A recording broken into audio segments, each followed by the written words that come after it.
Buenos días a todos los que están conectados a este sexto conversatorio Arquitectura 2020, evento realizado por Construcciones Planificadas, la W Radio y con el respaldo del Grupo Aval.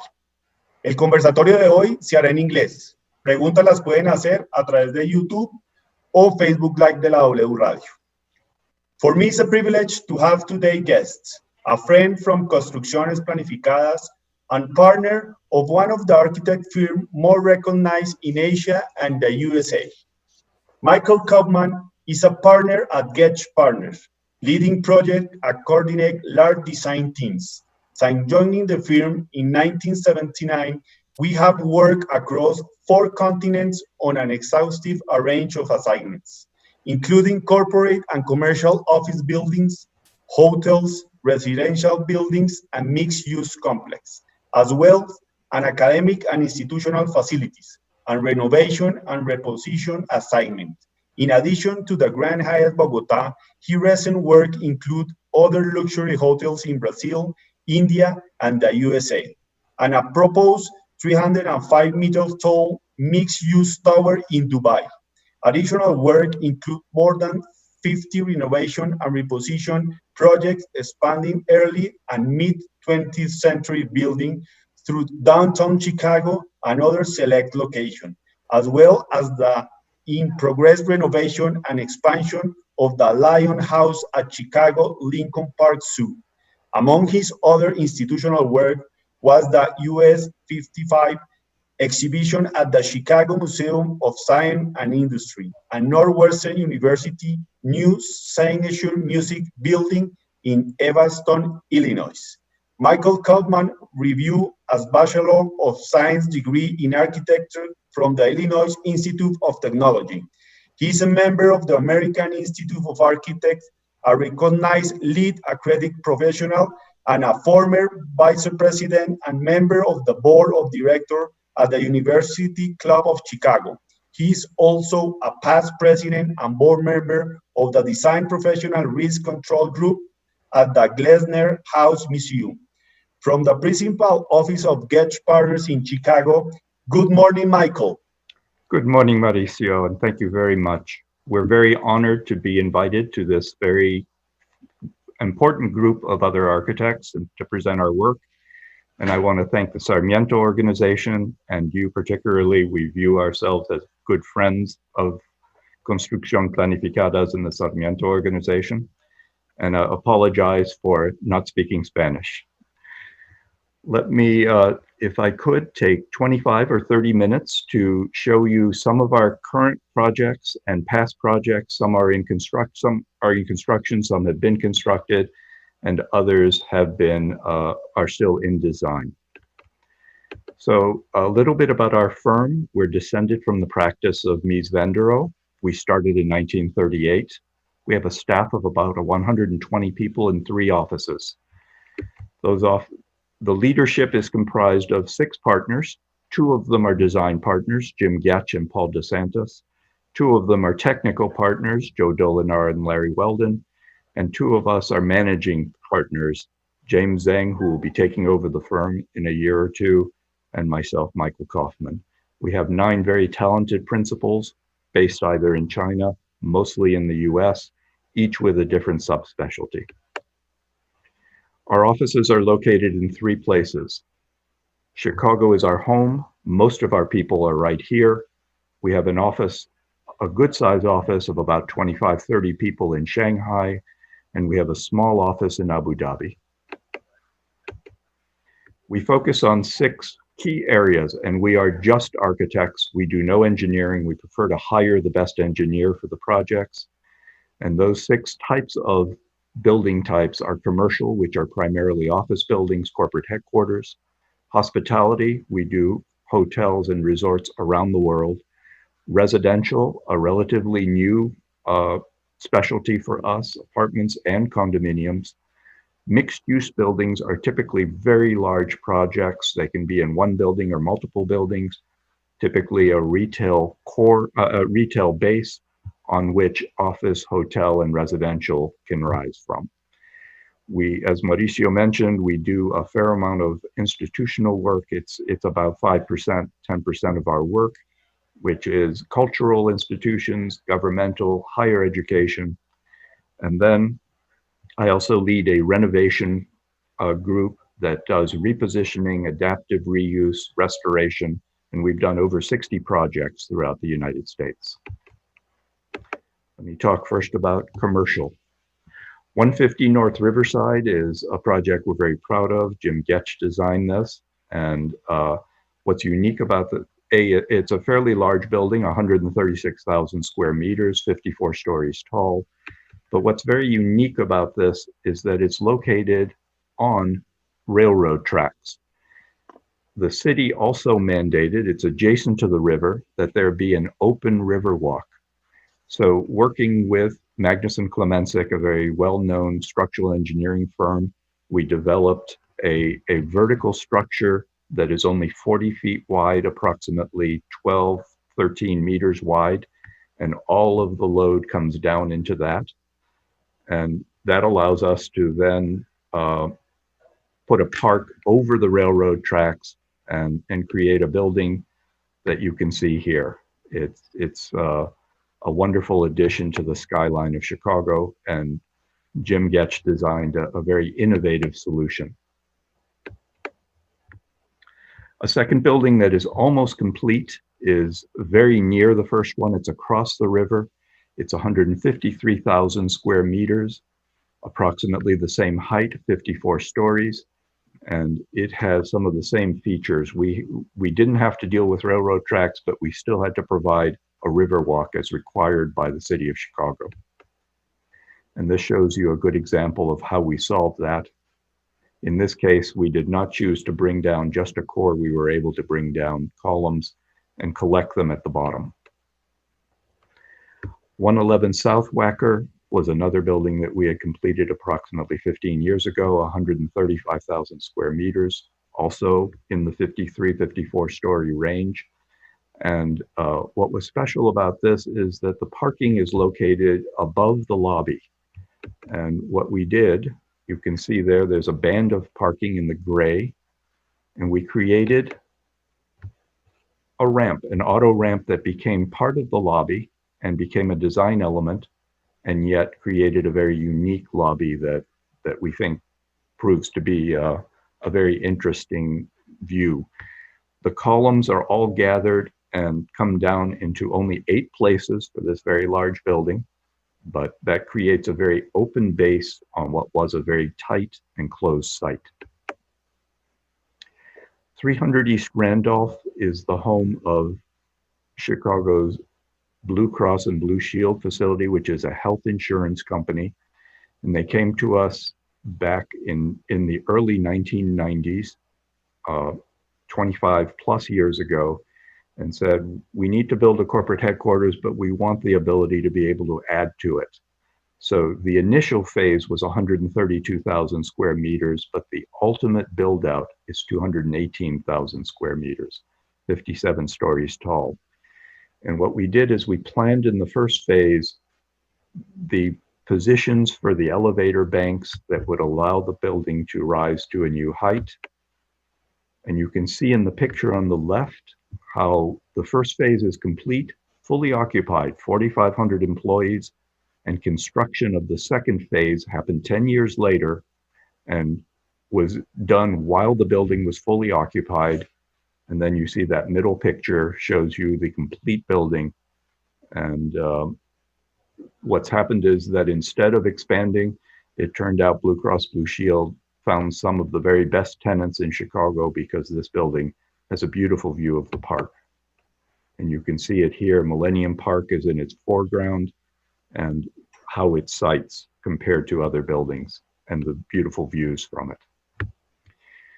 We recently completed a project in San Francisco, and this is the Park Tower at Trans Bay. It's part of a new section of the city. It's only 45 stories and only 75,000 square meters. But what's interesting about this is that this building was fully leased to Facebook before it was complete. So a very good success story for our developers. and a very nice project. San Francisco's climate is a little bit more temperate than Chicago, so what you see are open terraces, which were very attractive to the tenants. They love the ability to be able to have their employees go outside, and here's a good example of that. We built a windscreen so that everyone would be comfortable there, but you're out in the outdoors and it's part of your floor, and it happens every third floor. A different project for us was the Zurich North America headquarters, about 73,000 square meters. Zurich is an insurance company that does primarily reinsurance, and they're based in Switzerland, but this is their North American headquarters. And what was interesting is that this is sited on an expressway. It's right adjacent to it. And what they ask us to do is we want a billboard. We want, when people are driving on the expressway, that they turn and they look at our building and they can instantly see who we are and that it's something a little bit different. So these are other shots, other sides. And the interior has some open spaces. And you can see the building in the upper right, very innovative. It's a bridge structure that sits on top of two wings and is available to expand. Here are some other photographs within the building and just outside the building, and the concept of that bridge structure. And then the final project. You can see it's very striking. And as you're driving, you instantly realize what the building is, and it captures your attention. A project in the Middle East was for Al Hilal Bank. This is a simple office tower, 87,000 square meters, only 24 stories, a fairly large floor plate. And they are renting this to commercial tenants. They are only taking a small portion of it. This was purely a development project for them. You can see the large floor plate, column-free from the core out to the columns at the edge, which is a hallmark of many of our buildings because that allows for very open planning and easily able to be changed. They wanted a signature for their building as they were going to develop other buildings, and they really like the offset and the special lighting that happens. And they've repeated this now in their logo and in their other buildings. A project that is just completed, one of my projects that I work closely with Jim Getch on, is in Warsaw, Poland. And this is 115,000 square meters, 35 stories. And the building was somewhat shaped because Warsaw has a sun requirement that you cannot shade other buildings for more than a certain number of hours per day. So the building has to be very carefully sited, shaped, so that you can achieve that. And what we did is we broke the building up into two masses. One is the tall mass and one is a shorter mass. This building also is fully leased before it was completed. M-Bank, which is a large Polish bank, is taking the tall tower. WeWork took the entire smaller building, as well as a health facility. And you can see it in its completion. Rendering on the left, completion on the right. We do quite a bit of our work, about 60% of our work is in China. And this is an example of a low-rise complex, only 69,000 square meters, but 6 stories tall in Nanjing. And it's a technology campus headquarters. You can see this is a little bit more rectilinear, a little bit more pragmatic. We were moving out of the period in China where it was all wow. Everybody wanted to do something different. We've attracted quite a few clients because we're a little bit more practical. The buildings are more efficient. They're easier to construct, etc. Another complex, for COFCO, which is located in Shenzhen, China, just outside of Hong Kong. And this is for 190,000 square meters in 2 towers. You can see a little bit of a different expression. Atriums within the buildings, which offer a lot of interest, and they're mostly located up at the very top of the building, so they have excellent views. Another project, 4 buildings, 4 towers, 273,000 square meters in Guangzhou, China, also not very far, an hour and a half by car from Hong Kong. And 2 towers here, one 30 stories, one 22 stories. I'm sorry, 2 at 30 stories and 2 at 22 stories on a retail base. You can see some of the detailing for that. The retail is particularly interesting. Moving on to our hospitality group. We've done hotels for a long time across the world. This particular project was just recently completed in Chicago for the Viceroy Chicago. Paul DeSantis was the partner designing this project. It's only 14,000 square meters, 18 stories tall, but we were required to keep that vintage base and actually had to disassemble it and put it back in place. And we actually improved it. We finished it. These are shots of the surrounding. This is right in Chicago's prime restaurant and hotel district. And you can see a shot of how we kept just the front facade and created an all new building behind it, a 2-story restaurant at the base, a private pool area for the hotel guests and a bar up on top, and a very innovative room situation. Because the exterior changes, every room is just a little bit different. Bathrooms on the exterior wall. And while the rooms aren't very large, they're beautifully appointed. And this was done by a group out of Las Vegas called Tal Studio. They were the interior designers for this. A shot of the rooftop bar and the rooftop pool. And then another one of my favorite projects, the London House project here in Chicago. This is at the intersection of Michigan Avenue and the river, Wacker Drive. It's a 2-part project in the sense that we had an existing building of about 29,000 square meters, and there was a gap between the existing building and the rest of the buildings on this facade. And we came up with a modern infill that takes advantage of views down the river. This is 452 keys, 21 stories, 36,000 square meters total. You can see how it fits within that group of buildings, and it has an absolutely beautiful roof deck with views straight down the Chicago River, which is magnificent all day, and particularly at sunset. You can see people enjoying themselves here. And then, of course, my favorite project in South America, the Grand Hyatt in Bogota, which we worked very closely with Mauricio and his people in the Sarmiento organization. Approximately 76,000 square meters, a large ballroom, junior ballroom, and close to 900 cars of parking below grade. An absolutely gorgeous building that fits within a planned development that had been developed by the Sarmiento organization.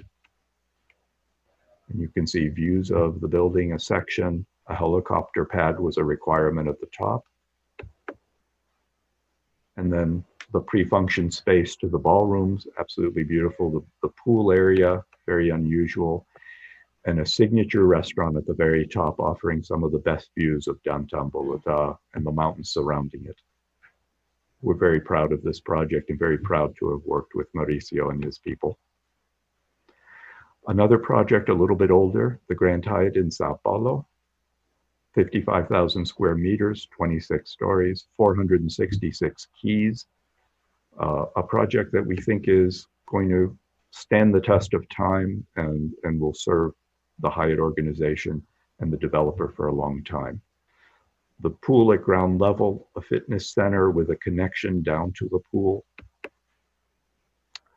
And then a project that was a renovation, an adaptive reuse within a historic building. The Langham in Chicago is 32,000 square meters, 316 keys, and this is 5-star plus. Langham is a brand that is owned by a Hong Kong owner.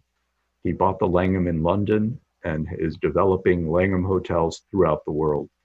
This was his first hotel in Chicago, and it's located in the very bottom, the bottom 13 floors of what was called the IBM building at the time. And this was Mies van der Rohe's final building while he was still alive. It was completed very close to his death. We created an indoor pool, and the rooms themselves are, of course, very clean, very modern, and contain elements of Mies van der Rohe's furniture, etc. So we feel that we captured some of what he was doing. A project in the Middle East, in Riyadh, Saudi Arabia, is a Hilton and also a residential building. So the total square meters is 111,000 square meters, 21-story hotel, a 14-story service department core, 645 keys, very large, 221 service departments, also very large. And what's particularly interesting is that there's a 4,500 square meter ballroom, a multi-purpose hall, which accommodates the very, very large weddings, which can last several days in the Middle East. Here are other shots of the project. Some of the projects I worked on in India, the Grand Hyatt Mumbai, 111,000 square meters, the second largest Grand Hyatt in the system when it was completed. It has 547 keys, 110 service departments, and the grounds are modeled after, we work very closely with SWA, which is a wonderful landscape firm in the US. They're modeled on Mughal gardens, which was a period of time in India where the gardens themselves were absolutely beautiful, very structured, very organized, and you can see they're contained water features in many places to create a sense of being in the country while being in the very heart of Mumbai, which is a very dense city and only 1.5 miles from the airport, which is why we had to keep the height fairly low. The second project I completed in India was for the Four Seasons chain. This is also in Mumbai, 23,000 square meters, 202 keys, a smaller hotel, much higher luxury quotient. So this is a true 5-star hotel in Mumbai, and the first Four Seasons in India. We then did a series of hotels and are continuing to in China. This is the Grand Hyatt in Dalian, which is right on the water. This is a port city, 100,000 square meters, 370 keys of hotel, plus 84 service departments at the very top. You can see that organization at the very top of the service departments, a beautiful drive, lovely check-in, and a distinctive building that was designed to accommodate the wind flows that happen in Dalian, being right on the water. You can see some of the views of it being right on the water through that window. Absolutely special site, and we took advantage of that as much as we could. Here are other shots, the pool. The Hotel Kapak in Shenzhen, which is a very dense city as well, a technology city, is attached to a sports complex. And this has a more playful exterior, something a little bit different, 27,000 square meters, 260 keys, a rooftop restaurant, so something different. And you can see that large structure that encompasses the exterior. The Hangzhou Marriott in Hangzhou, China, a beautiful hotel, 348 key hotel, 51 service departments, about 93,000 square meters. Other shots of that. And then a resort hotel. This is the Rosewood Sanya, and it's attached to a building we also did, which is the Sanya Forum, which is a conference center. So this is 151,000 square meters, 46 stories, the tallest building on Sanya, 246 keys. Rosewood is a luxury brand, a 5-star brand, 465 service departments. What they anticipated is that many people would want a vacation here for an extended period, so an apartment made sense. There's also a set of villas that you see in the base, and this hotel is organized such that the apartments are on top, the hotels at the bottom. Many of them have beautiful ocean views. Sanya is an island. It's like the Hawaii of China. And you can see here an infinity pool that allows a beautiful view of the water. And then the forum, the conference center, is on the right, as well as rooftop amenities. Moving to our residential work. I'm currently working on a project in Chicago that is called One Chicago. It is at the intersection of State Street and Chicago. It's 204,000 square meters, a very large project. We're working in conjunction with another architecture firm, and we are focusing on the very tall tower, the 76-story, almost 300-meter tall tower, which will have 276 rental apartments and then 77 luxury condos at the very top. The second tower, the smaller one, has smaller apartments, and those will approximately 459 units there. This also has, at the base, a food store that takes an entire block, as well as a 2-story lifestyle center, a sports complex with memberships. And you can see some of the floor plans and a shot of it in progress. Right now we're up to about the 23rd floor.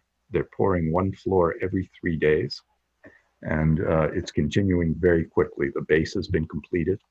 An interesting structure, it's top down. So they drilled the caissons and then started excavating below to create 4 levels of parking below grade. And they're still excavating as we're moving up, and that saved 3 months on the schedule. So very important to the owner. We started doing work in Nashville, Tennessee, and this is a luxury rental apartment building, 356 units, 35,000 square meters. An interesting concept of changing planes, rooftop amenities, as are required in all our projects these days. Section showing you what's happening, as well as a typical floor plan. The Paramount is actually was our first project in Nashville, and it's approximately 66,000 square feet. And this is a condominium project, 65 stories tall, the tallest building in Nashville, Tennessee. This one is also under construction. And here are some of the shots at the base. Very tight site, but will become what we hope will be the premier building in Nashville for condominium living. An example of the floor plate. Good sized apartments rotating around the core. Now moving to our mixed use buildings. Abu Dhabi, the Global Market Square, was developed from Mubadala, which is a government-sanctioned development firm that has developed millions of square meters. This particular project alone is 530,000 square meters, very large. A 23,000 square meter retail base, 4 office towers that are together approximately 70,000 square meters. And then the building you see in the very center is the financial hub. This is the stock trading center for all of Abu Dhabi. And that shows you an example of what it was. Landscape by Martha Schwartz, a very famous landscape designer, very unusual landscape design. And then the buildings are angled such that there is shade at the right times of day for the lobbies. So because Abu Dhabi is a very warm, very sunny climate, and so Jim Getch designed a building that really allowed for it to respond to its environment. The sunshades on the building are also important for keeping track of that. Here's an example of that trading building. And a shot of the lobby, and shows you how it can be shaded during the day and is very comfortable, protected by trees on one side indoors. A building that we completed design for, the Dubai Mixed Use Tower, 226,000 square meters. This has a small office component, a retail component, and of course, a large parking component, 1,370 parking spaces, as well as luxury apartments on the very top and some condos at the very top as well, based in Dubai, adjacent to Abu Dhabi.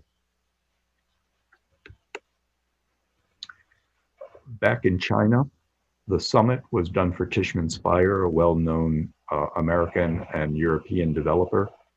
This is in a town called Suzhou, China, which is approximately an hour and a half out of Shanghai. And this is a city that when we started work in that city 25 years ago, had a population of about 1.5 million. The population is now 12 million. This particular complex is a total of 150,000 square feet, very pragmatic, very easy to lease, very easy to lay out interior space, and a retail component that spans the street and is connected by a bridge. Other shots of that project. Very simple. Mies, I think, would be proud. RNF in Guangzhou, China, is a building that started off as a lot of mixed use, hotel, residential, office, retail, and in its final iteration has a Park Hyatt, a 208-key hotel at the very top, and then has primarily office space, 114,000 square meters of office space, with a very small 10,000 square meter retail component at the bottom. As the uses changed, so did the wall. You can see at the base, the wall is a little bit different than at the top. There's a good example how it's changing, and the indents at the corners allowed us to understand how that building changed. Other examples of that exterior wall. And the Park Hyatt at the top, a wonderful hotel with beautiful views of Guangzhou, which is an important commercial city in China. Shikoni Square was an early project for us in Chengdu, China, which is towards the western part of China in the center of the country, 185,000 square meters. But what this is really a large department store of 111,000 square meters with a Grand Hyatt on top of it. The white you see is not stone, it's actually white glass, because this city unfortunately suffered from desert sand, pollution, and other things. They wanted a building that would be white but was very easy to clean and stayed clean. And here are some shots of it, the hotel, and then the rooftop amenities on the hotel above the retail shopping center. Nanning is a 400-meter tall tower, and you can see the picture on the right. It's virtually complete. It's very close to being topped off, 272,000 square meters, and a Shangri-La hotel at the top, as well as a large amount of office space and some retail. We think this will be a lovely building in Nanning, which is another large city in China. Shots of the detail of how the curtain wall is expressed and how the building changes shape as it goes up. And some nighttime shots. The building is almost complete on the right. A development in Shenzhen, China, 5 towers, a total of 471,000 square meters. These are all, to us, very large buildings, but they've become commonplace in China. Retail base, but primarily office, with a hotel and some serviced apartments. An example of how that's master planned. And then in Shenzhen, China, a tech city, very close to Hong Kong, a mixed-use development for China Hore, which is another developer, 320,000 square meters, three office towers, 162 stories, and the others a lot shorter, around a retail base with a hotel in the 3rd tower. And you can see the tall tower. It's going to have a distinctive shape on the skyline and the Conrad Hilton at the base. In Wuhan, China, which is the origin of our current issue throughout the world, but has gotten back to normal. This is a project for a developer called Greenland, and it's a 315,000 square meter office tower and a 400 meter tall office tower and a 200 meter hotel and apartment building. Wuhan has recovered nicely, and this is under construction. In Guangzhou, back to Guangzhou, China, the Poly is another one of the large, very influential developers in China. 303,000 square meters, one tower 60 meter, 335 meters tall, and a combination of residential, hotel, and office with a retail base. Another shot of that. And then moving into our fifth, the institutional work that we've created. The Ryan Center for the Musical Arts is located on Northwestern University, and it's located in Evanston, which is just north of Chicago. A small building, but a very complex building, 14,000 square meters, but it has a beautiful recital hall, black box theater, rehearsal rooms, classrooms, faculty offices. It's located right on the water, a very prominent site, a beautiful site. You approach the building. To your right is the performance center. To your left is the majority of the building. And the performance center has a glass back so that as you sit, you have a view directed directly towards downtown Chicago. And you can see outside nature while the people are playing. It's absolutely beautiful. And for acoustical reasons, we created an undulating wood side. All of the wood veneer was taken from simply 2 trees located from Africa, very large trees. They produced a lot of veneer so that it was all uniform. We were also the architects with another architect for Soldier Field, which is our football stadium in Chicago, and the 19-acre park that surrounds it. 62,000 seats, and you can see it on the skyline. We took an existing older building and fit a new football bowl into it. The U-505 submarine exhibit that Mauricio talked about, this was a submarine that was captured by the US during World War II, intact, and brought to Chicago. A very interesting, the submarine is here being lowered into its space, and that space is below grade and obviously below groundwater, but a fascinating exhibit. And then we're working on a lion house. We completed a great ape house for the Lincoln Park Zoo, which is a large zoo within Chicago, a free zoo. And we're redoing an existing building, an old lion house, but creating an all new exhibit and opening it up so that people will be able to get very close to and see the lions. And we're looking forward to this being complete. It's in construction as we speak. Our renovation studio, which I lead, has done 60 buildings in Chicago. One of the more famous ones is the Wrigley Building. It is across from London House, the project I showed you before, 63,000 square feet. What we did is we completely restored and recreated the lobby. This is not a pure historical restoration. This is a recreation, but we kept a lot of the pieces that were in the building and that we were able to find. Famous architecture firm, Graham Anderson, Probst & White, who from 1910 to approximately 1940 designed many, many beautiful buildings in Chicago. You can see the before on this pass-through arcade. It's actually, the building is 2 buildings connected by 2 bridges. And before it was quite contained and not very attractive. This allows people to flow through and looks much more attractive. 35 East Wacker Drive was a building done in 1926 that we completely renovated. Gave it a brand new lobby, a new lobby that recreated what we found in the original drawings and in some of the renderings we saw for the building originally. Many of these buildings in Chicago were modernized in the 1950s and 60s. They were not attractive. We bring them back to what we think was their original beauty, including the elevator cabs, which were very unique. And then we've started renovating newer buildings in Chicago. 321 North Clark was a building that was done in the early 80s and unfortunately was on the verge of potentially losing some of its major tenants. And it had a beautiful river-facing facade that did not take advantage of it. What we did is we created an extension that moved out to the river.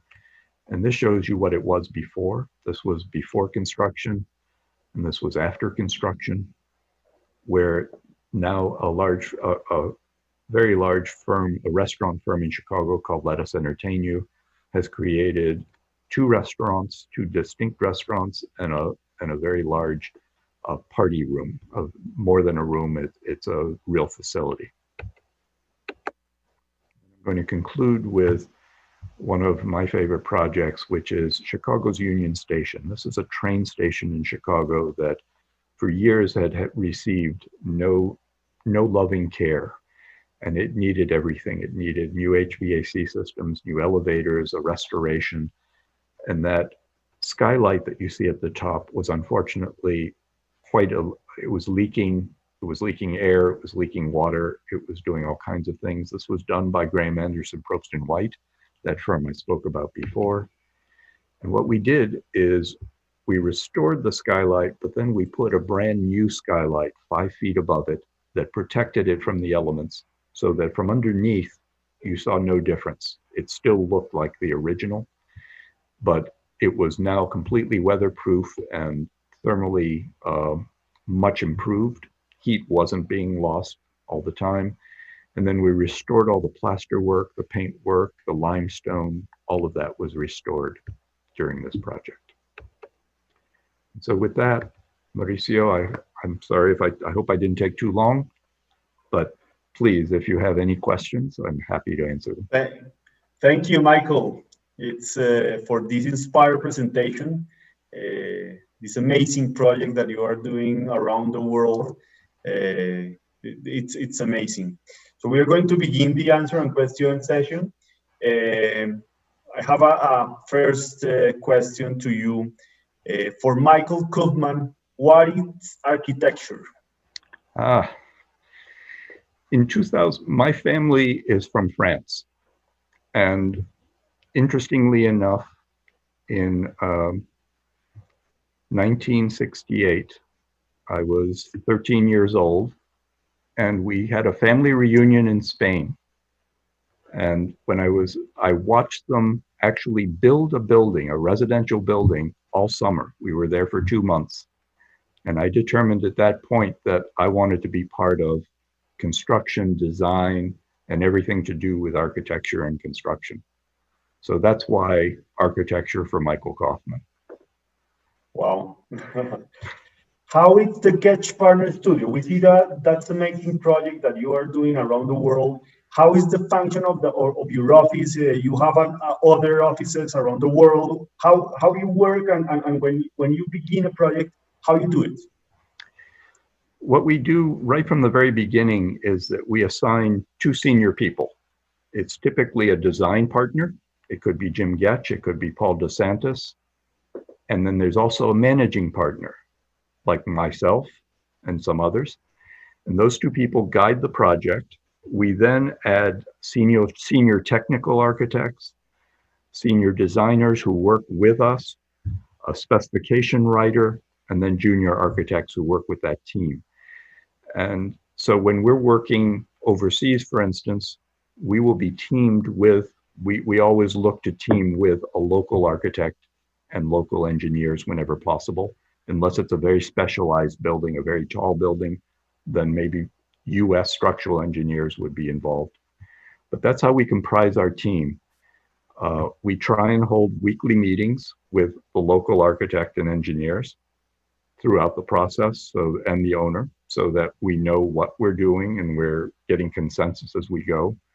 But it's that core team of a senior designer, senior manager who lead those teams. And you have offices in other parts from Chicago? We primarily do most of our projects from Chicago. So the design is all done in Chicago. The technical, for instance, in China, we only go through design development. We don't go there. We're teamed with a local firm called an institute, which typically has thousands of architects, thousands of engineers, and we're teamed with them, and we've discovered the ones that we like to work with, and we recommend those to the owners. And we will go through design development primarily in the US, but partly in China now. We're starting to build that design process in China. And we have two partners, James Zhang, who was born in Shanghai, but lives in the United States, and Paul DeSantis. Those two gentlemen are frequently in China for 3 weeks out of every month. They travel there, except now, which it makes it a little bit more difficult. But they typically travel there, and we'll have meetings with all the clients and all the architects and engineers in China. Okay. What is the trajectory of being the new generation of the original office of Mies van der Rohe? You have like the grandfather of Getch Partner firm, actually, it's Mies van der Rohe. How it's this generation trajectory to become Getch Partner actually? Mies was our founding father, and his logic in buildings is a part of us. It's part of our philosophy. We don't believe in building buildings that don't function well. So that stays with us. However, the truth is that for our younger generations, we're designing perhaps as Mies might have evolved. We're not completely tied to the Miesian concept. We believe that a building should be appropriate to its site, to its country, to its location, or environment. And we're very sustainable. That's another thing that has changed over the past 10, 15 years. Virtually all our buildings, whether they're LEED Platinum, like the Zurich office building is, or LEED Gold, like many of our office buildings are, or they have no LEED whatsoever, we still design in sustainability. So that's the key to some of our young people. They're very interested in that, and we're encouraging that. Okay. A question that all architects have: why Chicago has been the birthplace of most of the famous architects in American history? Yeah, we're very lucky. I was lucky. I came to school here at Illinois Institute of Technology in Chicago. I was from the East Coast of Chicago, which is also very well known for architecture, but it became very clear to me that Chicago is the center of architecture in the United States, at least for me. And I love our city here in Chicago. We're very lucky to have Frank Lloyd Wright, who started his practice here, and of course, Mies van der Rohe. So we've been fortunate that this is still an architectural city that now exports a lot of our work to the rest of the world. Okay. What is the importance of innovation in the architect firms? What is the importance of innovation to reinvent? For us, very important. Not just reinventing. It's not that we're creating a new architecture every Monday. And Mies actually said you can't create a new architecture every Monday. But staying current with trends. We have a strong technical group. We're not just design architects the way some firms are. We're very strong technically as well. We have a group that designs exterior enclosures, curtain walls, etc. And they are always pushing the envelope with new glass, which is more energy efficient, new assemblies, which are thermally broken, but are still efficient to erect. And so we push the envelope on the exterior, so to speak. We're pushing innovation there all the time. And then we're working with the very best consultants, both on engineering, on vertical transportation, all of those things. We're always working to refine and make every building better than the one before. So innovation is a big part of that.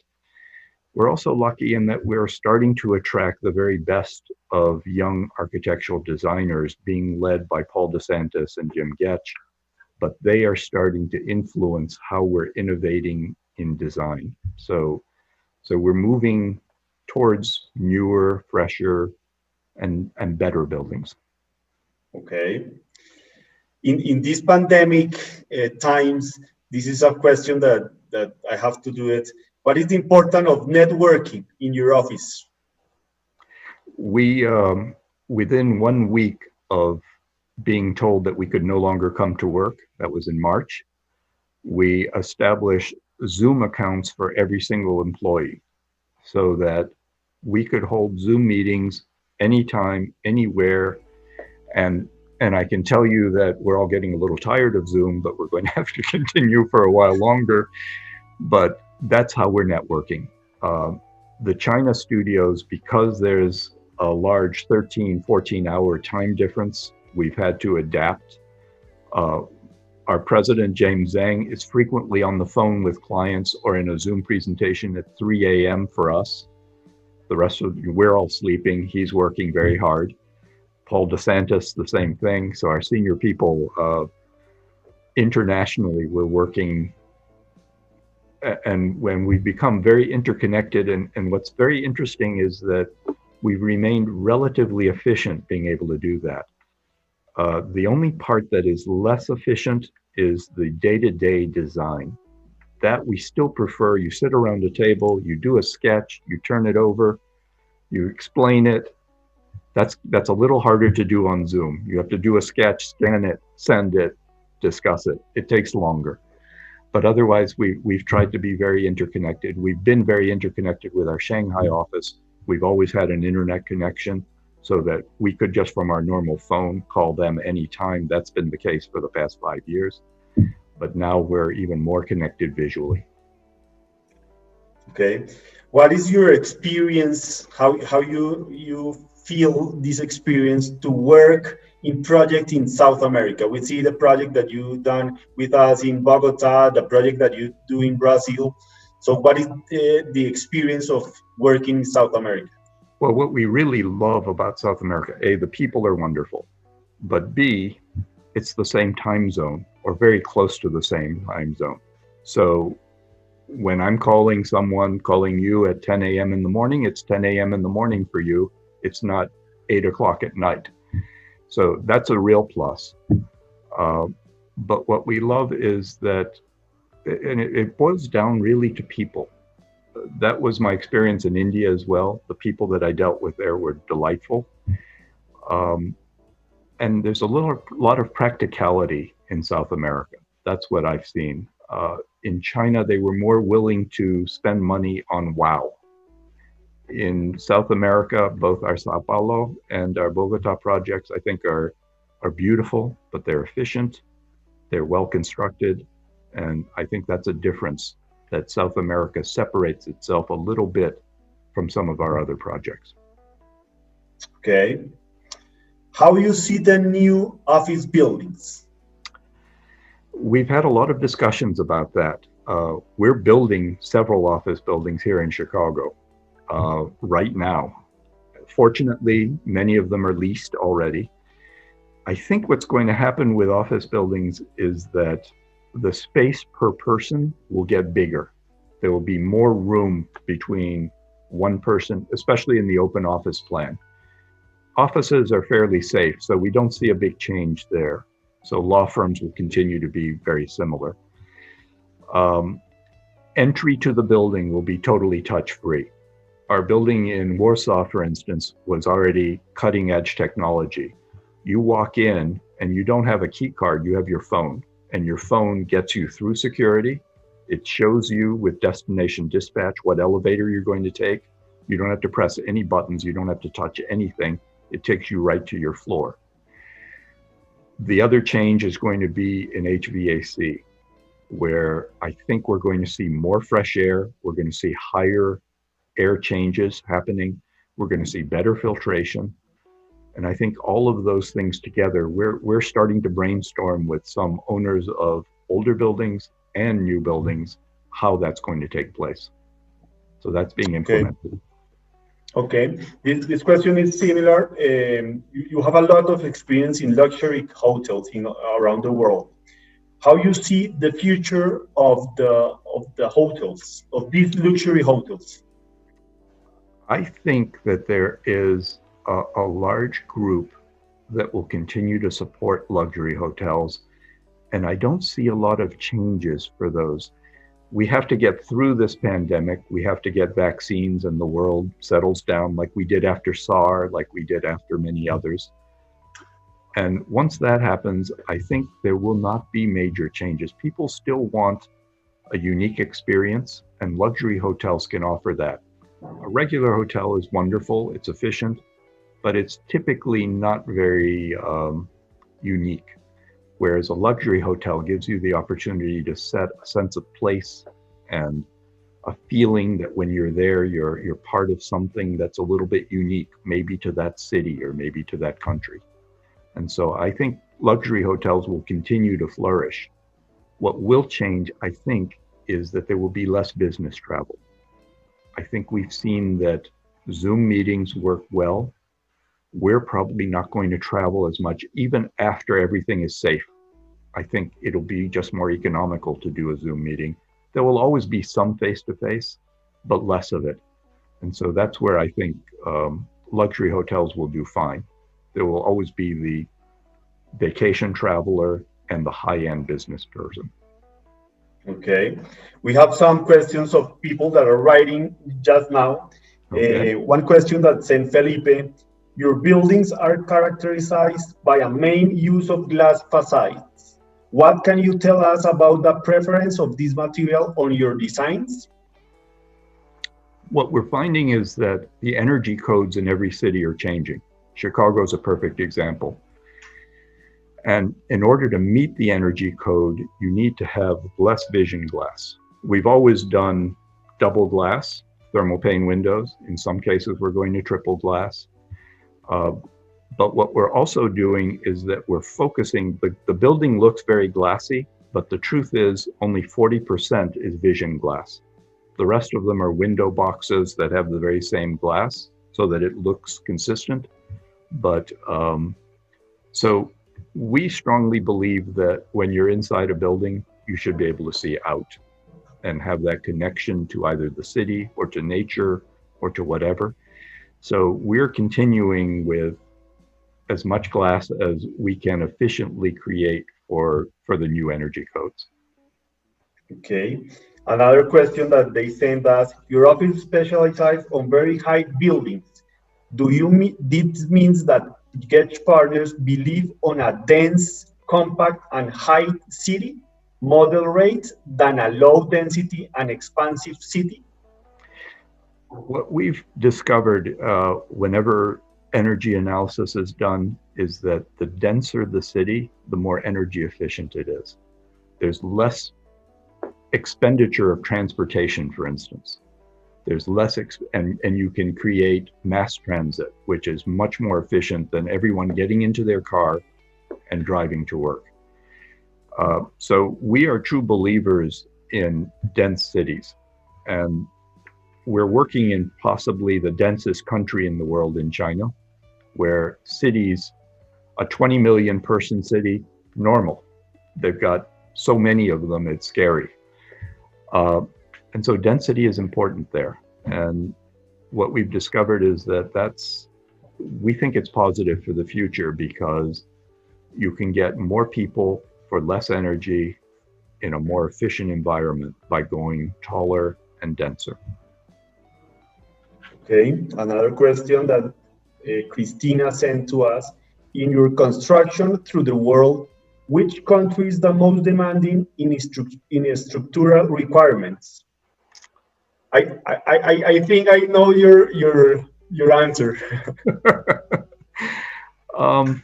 You know, what we've just, in the early days, China was not very restrictive, but they had a few issues. We think that actually around the world, the structural requirements are becoming very similar. So from pure structure, it's similar everywhere. There are some cities, though, that are very difficult to meet the zoning requirements or to meet environmental requirements, energy efficiency. And those are harder cities to work in. So San Francisco, for instance, is a difficult city to work in. Warsaw, Poland, amazingly very difficult because of the sun issue. Europe as a whole is a difficult place to work because of so many restrictions. We found we love South America because there's a little bit less restriction for us. It seemed like that was more normal. They were more practical. Okay. I was thinking that you're going to say Bogota is one of the most restrictive institutional requirements. No, Bogota, I mean, the structural engineer did a great job. That was, for us, an easy job. Michael, last question. Thank you for your time. From your experience, what you can tell about people that are thinking to run a new architect office? What is your what you can tell these people or these new architects that are hoping to have to run an architect office? I can tell you that while the profession is very hard, it's not rewarded the way other professions are. For instance, attorneys make, from a financial point of view, much better compensated. But I can tell you at the same time that the real rewards in architecture are watching buildings being built, are watching something that you designed or you worked on that's going to be in existence for 50 to 100 years. And I think that's the real reward of architecture. What should those people do to become architects and or start a new firm? Unfortunately, architecture firms are totally dependent on clients. And so I would say that if you start your career at a large firm, that you should develop good relationships with your clients. Because if it turns out that they really like working with you, you can start your new firm and perhaps they may give you a small project to start. And that's what you really need. Clients are the key. And good clients like the Sarmiento organization are very important. Thank you, Michael. Thank you very much for this inspired talk we have today. And we wish the best for you, your family, and Getch Partners people. I hope soon we can meet and drink a good wine. A good wine would be wonderful. That would be delightful. Thank you so much, Mauricio, for having me. Thank you. A todos los seguidores, muchas gracias. Y los invitamos el próximo martes 14 de julio al 7º conversatorio con el diseñador de interiores chileno Sergio Echeverría Edwards. Les recordamos que todos los conversatorios están en la página de Facebook Live de la W o la página de www.construccionesplanificadas.com/arquitectur. Muchas gracias a Construcciones Planificadas, a la W Radio y a Grupo Aval por hacer posible este evento Arquitectur 2020. Que pasen un resto de semana muy feliz. Hasta luego. Chao. Chao.